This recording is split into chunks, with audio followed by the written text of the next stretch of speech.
Okay, magre-react ako dyan, no? Pero nasa line na sa atin si Jason. Sige na lang natin si Jason, tapusin na natin ang problema ni Jason. Pero babalikan ko yung mga suporta na yan dahil meron ako violent reaction dyan.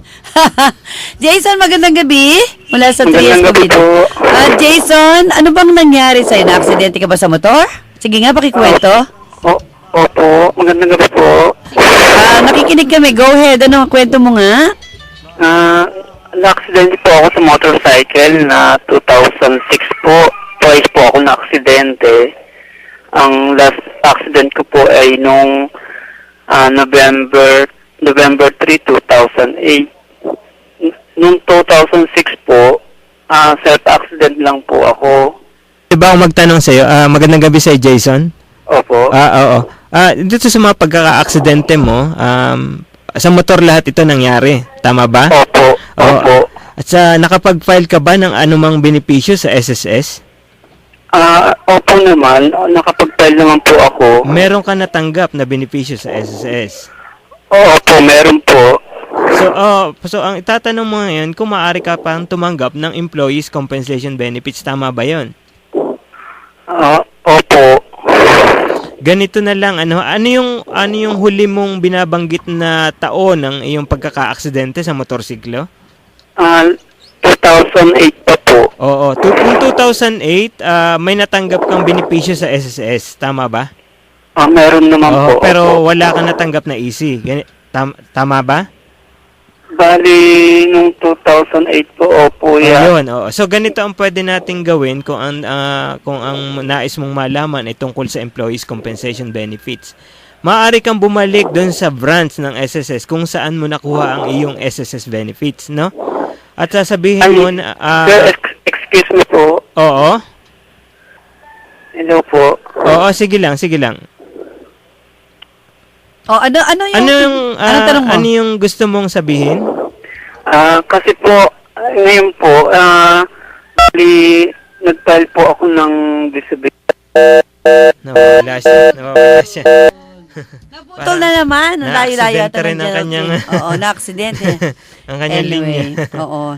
At, sige, mamaya babalikan natin si Jason, pero bibigyan ko na rin kay Atty. Yung kanyang number dahil napuputol lang din niya natin. Umuulan ba sa labas? Ang Pilipinas talaga, umuulan lang, nasisira mga linya.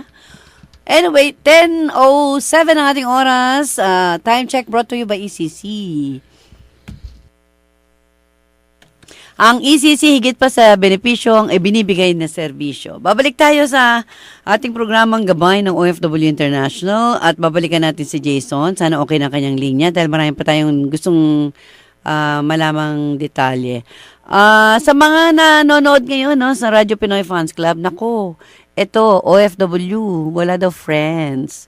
Gusto niya magkaroon ng kaibigan. Sabi niya, hello po, good evening. I'm Joanna. Gusto ko malaman ang number dito sa DWBL. At gusto niyang sumali sa Pinoy Fans Club, no, na 200 plus members. Ito daw ang roaming number niya, Pearly. Ating presidente. 0947-2522862. First time daw niyang magtrabaho sa abroad at homesick na raw siya. Pwede ba daw siya magkaroon ng maraming friends? Update niyo ako. Just text my roaming number. Ulitin ko, Pearly, ha? Ito ang number niya. Yung di roaming. 886-978-207248. Ulitin ko. 978-207248 at ang kanyang roaming number is 0947-2522862. Gusto niya magkaroon ng maraming kaibigan dyan sa Taiwan. Okay, Jason, balikan ka namin. Sige nga, kwento mo ng mabilisan para hindi ka na maputo. O sige, go! Tapusin na natin ang kwento ng iyong pagkaka-aksidente sa motorsiklo. Opo. Sige. Nag-file na po ako ng bali ma'am, na-release na po yung EC ko po. Bali, ang ngayon po, bumalik po ako ng SSS. Ang pinaprocess po ngayon ay yung SSS ko po, SS benefits ko po. Bali, yun po ang wala ngayon. So, ngayon po, pinaprocess na po nila. Mga 2 months daw po. Okay. Tanong ko lang, no? Bakit ka na-aksidente sa motor? Kasalanan mo? Hindi po. Wala ito kang po helmet. Oh. Noong 2008 po, may naka-aksidente po sa akin. Nagtatrabaho ka nung ma-aksidente ka? O pauwi? Opo. Aha. Related po sa work ko. Yun po naka-aksidente sa akin, sinampahan ko po ng kaso. Na okay naman po yung kaso. Kaso po nung pinaprocess na po yung kaso, nasa proseso na po ng trial, na-stroke naman po yung naka-aksidente sa akin. So, nakipag-settle na lang po ako kahit na maliit po yung nakuha ko, 6,500. Ano ba trabaho mo, Jason? What nakamotor ka? Sa SM po dati, ma'am. Delivery boy ka? Hindi po, stockman po. Stockman. Opo. Pag umuwi ka, nakamotor ka. Opo. Parang hindi naman work-related yun kasi pauwi na siya. Hindi nung po, aksidente siya. papasok po ako, ma'am. Papasok. Papunta, no? Opo. Ganun ba, attorney, kahit na papasok, hindi naman dapat doon sa lugar kung saan ka nagtatrabaho. Papasok, pauwi. Pwede pala yun?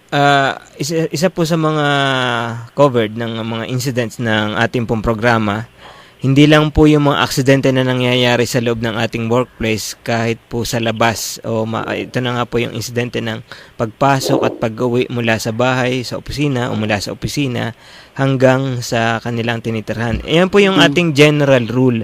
Pero meron din po tayo mga exceptions dyan. Hindi na natin i-discuss, Jason, yung nangyari sa'yo. Opo. Baka maaaring umakyat yan sa aming opisina para sa review. Gusto ko lang malaman, yung nakuha mo nung 2008, ilan ang nakuha mong benepisyo sa SSS lang o kasama rin bang binigyan ka rin ba ng easy benefits ng SSS noon? Bali base po sa mga Oo. sa SSS. Bali po lagi po may kalakip na easy. So bali tama ba, dalawang benepisyo ang nakuha mo noong 2008, SSS benefits at saka easy benefits. Dalawang Opo. check ang binigay sa iyo. Opo. Oo, so sa ngayon, nakakapasok ka pa ba? Hindi na po. Hindi na. Hindi na po. Opo. So lumalabas, kung easy ang pag-uusapan natin ngayon, maaring gusto mo mag-file ng additional disability benefits. Tama ba 'yon? Opo. Bali ang Oo. gusto ko po sana mangyari total disability. Ito kasi po yung test ko po ganito, ngayon. okay, ganito. Opo. So, nakatanggap ka ng benepisyo, maaring maaring ang binigay sa iyo. Hindi ko na patitingnan sa iyo at baka maghalongkat ka pa ng mga dokumento mo riyan. Maaring temporary total o permanent partial. So, meron tayong tinatawag na permanent total disability dahil hindi ka na nga hindi mo na nakayang bumalik sa dati mong trabaho, di ba? Tama ba 'yon? Opo. So sa ngayon, gusto mong mag-file, gusto mong i-classify ang iyong degree of disability sa permanent total. So ito yung procedure na maaari mong gawin. Babalik tayo ngayon sa SSS branch na nagbigay sa iyo ng nauna mong benepisyo. Opo. So sasabihin mo doon na yung iyong tinanggap na naunang benepisyo mula sa temporary total o permanent partial man yan, ipapile mo ngayon ang permanent total disability benefits under easy. Opo. Oo. So, hingan ka dyan ng mga medical records. At pagpunta mo sa SSS, kukunan ka ng physical examination para ma-determine ang iyong degree of disability. Sinasabi ko lang sa iyo yung mga procedure na maaaring gawin sa iyo ng SSS. Opo. So, yun ang pwede mong gawin. Babalik tayo dun sa SSS branch na kung saan mo nakuha yung mga unang benepisyo na tinanggap mo base sa insidente na nangyari sa iyo noong 2008.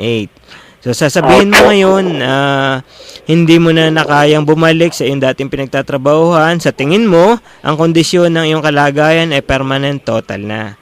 So, ang ipapile mo ngayon ay claim for easy permanent total disability benefit. So, nakahanda ba yung mga medical records kung sakasakali naman? Opo, sir. So, yan ang isusumiti mo sa SSS.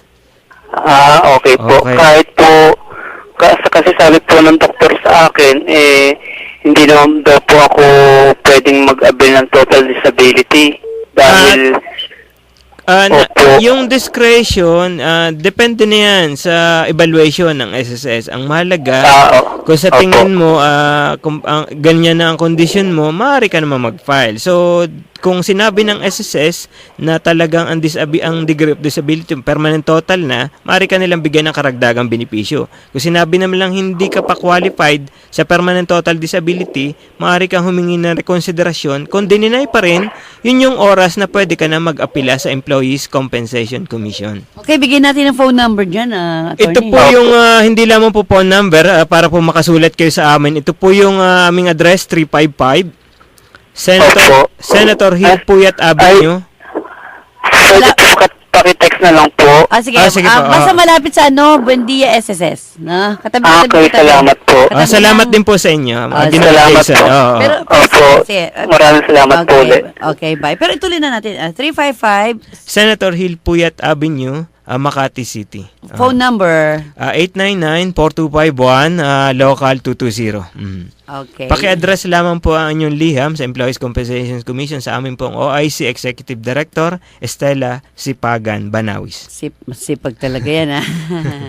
Okay, yan po ang ating segment ng ECC, higit pa sa benepisyo, ang ibinibigay na serbisyo, Employees Compensation Commission. Babalikan natin mamaya ito sa annulment na yan. Exciting yung topic na yan. Naging marriage counselor. Halo na. 2-in-1, 3-in-1. Okay, babalik tayo makalipas ang ilang paalala. Kakanta raw si Ellen Nisperos. Si Ellen kakanta. Ellen, mamaya na. Tagal mo naman makatawag eh. Hindi, yung ulitin ko lang yung number ni Joanna. Si Joanna na naghahanap ng kaibigan. Pinost na natin yung number niya. Ulitin lang natin, no? Sabagay sa Facebook, nandun na. Na homesick siya at gusto niya sumali sa ating fans club. Radyo Pinoy Fans Club ng Taiwan na mahigit na yata sa 300 plus members. Sila yung nanonood every Saturday sa atin. Dito pa rin sa ating programang Gabay ng OFW International. So, babalikan natin mo ang ating legal advice. Libre po ito, makalipas ang ilang paalala.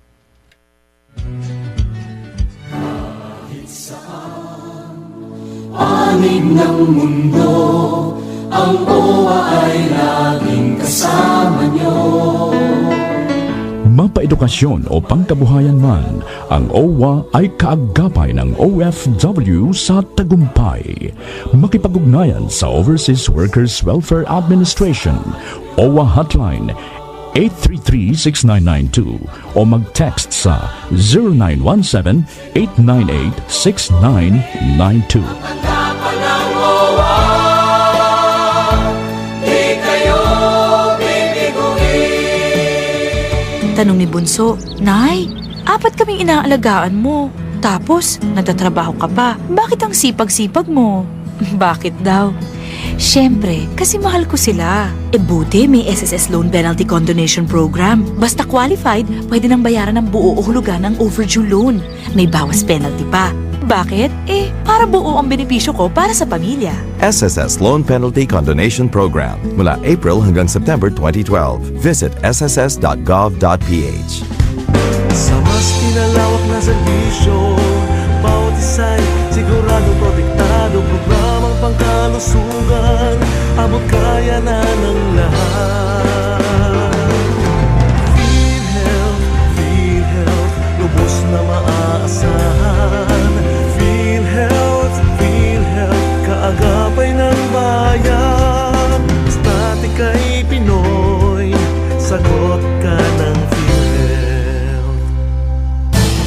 Ikaw ba ay manggagawang Pilipino na naaksidente o nagkasakit ng dahil sa trabaho? Huwag kang mabahala. Ang Employees Compensation Commission o ECC ay handang umalalay at tumulong sa iyo. Para sa karagdagang kaalaman, tumawag sa 899-4251 o mag-log on sa www.ecc.gov.ph o magsadya sa ECC 355 Hill Puyat Avenue, Makati City. Sa ECC, ang manggagawang Pinoy ay protektado. Legal advice? This is free legal advice. Yes, libre mula sa ating kaibigang attorney.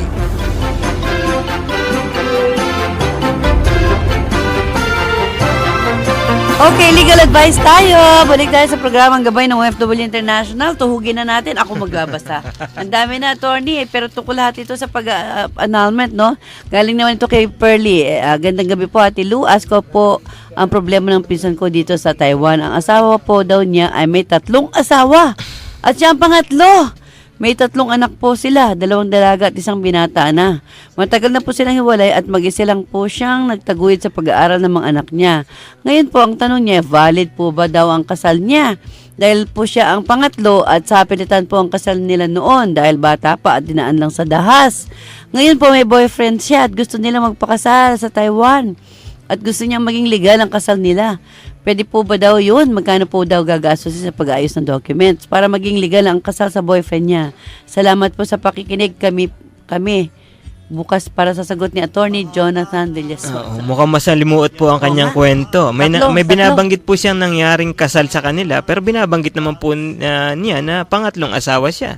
Parang pag pangalawa, pangatlo, hindi na valid parang yun. paano po sila nakapagpakasal kung Oo binabanggit niya na pangatlo siya. Pero para po sa kaalaman ng ating mga tagapakinig, base po sa pangkalahatang prinsipyo ng ating family code, pagka may naroon pong sapilitan ang ginagawang pagkakasal, kung meron pong force, isa po yan sa mga grounds para po mapawalang bisa ang kasal. Pero may mga tinatawag din po tayong prescriptive period kung hanggang kailan lang po natin pwedeng ipawalang bisa ang ating kasal. Halimbawa po, yung inyong kasama ngayon ay may naunang kasal, kahit po yun ay tinuturing na void ab initio o walang bisa sa panimula pa lamang, kinakailangan pa po yung maideklara ng korte na may walang bisa na maideklara po ng korte na walang bisa ang naunang kasal bago po kayo makapagpakasal. Binabanggit lamang po natin ay pangkalahatang prinsipyo sa ilalim po ng ating family code. Mukhang marami po tayong pwedeng tanong dito sa ating mukhang masalimuot po ang kanyang kwento. Sabi niya may boyfriend daw siya at gusto nila magpakasal, pero hindi pwede. Pero kung pangatlo siya, ibig sabihin hindi yun valid. So pwede siguro. Ang labo yata. Kasi dito sa Pilipinas, pwede magpakasal 1 beses. Tama, 1 beses lang po tayong pwedeng makapagpakasal. At bilang mga Pilipino at Pilipina, kung kasal po tayo dito sa ating bansa at magawa man po ninyo makapagpakasal sa labas ng Pilipinas, hindi po tinuturing na valid sa loob po ng ating bansa. Kasal pa rin po kayo.